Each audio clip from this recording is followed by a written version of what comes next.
Hello. So I'm out here in the Chinook. Um, I'm just chilling. I'm actually learning about electricity and how to wire things. And so, because I got to rewire half this dang thing. And so, me and Jeremy and my friend Alex have been going over electricity and wiring.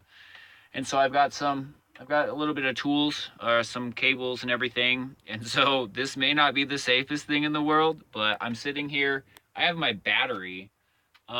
This is the battery out of the Toyota. I'm just hanging out with it.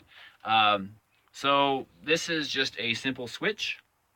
Um, it has, and so the way that I'm wiring this up because I'm trying to learn about this stuff. I've got this wired up. So from my positive, let me see if I can set this down. From my positive, I'm running to. This is actually a fuse inside this. I got 20 amp fuse inside, and then that runs. I've got way too much right now, but that runs to the supply side of the switch, and then from my negative, my ground, that's going to run to the negative on the battery. And so just making that simple circuit with a fuse in there, because the fuse makes sure that if anything blows up, the fuse blows up and nothing sets on fire, that fuse will go and we'll be good. But 20 amp is more than enough. So running it from the positive to the fuse to the supply to from the negative back to the negative, okay? And so flip this little guy on and the light turns on, indicating that the power is on. Now this switch has three I don't know what you call them, three nodes. You got a power in, a power out, and then your on, your ACC on accessory of whatever it is you want to power. And so I wired me up a little test light. So all this is a little LED, and I spliced everything together. So now the LED is running from, I'm plug it in. So I plug this little guy in to the switch. And then, so now I have it going from the switch. It redirects the power into the little test light, the LED.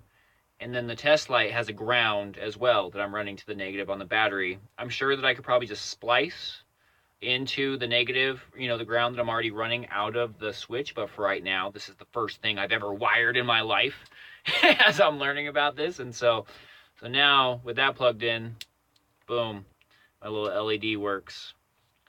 And yep, so as simple as that.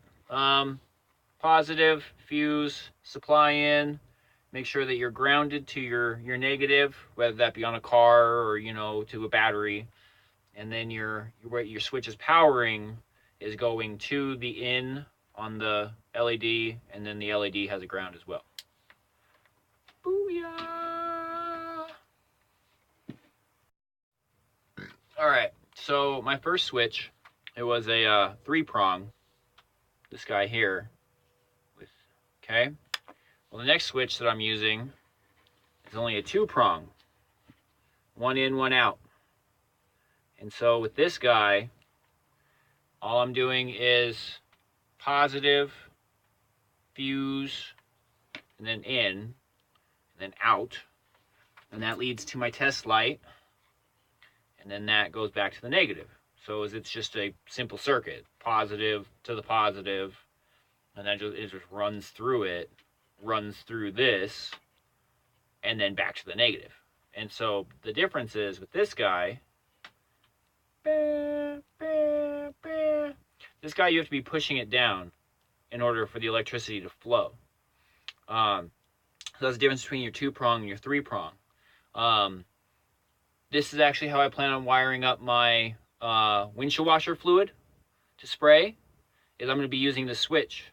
I'm going to rig up the motor so that as I'm pushing it, the motor goes and it gives me windshield washer fluid spraying out. But when I let go of it, obviously, it's going to stop. And so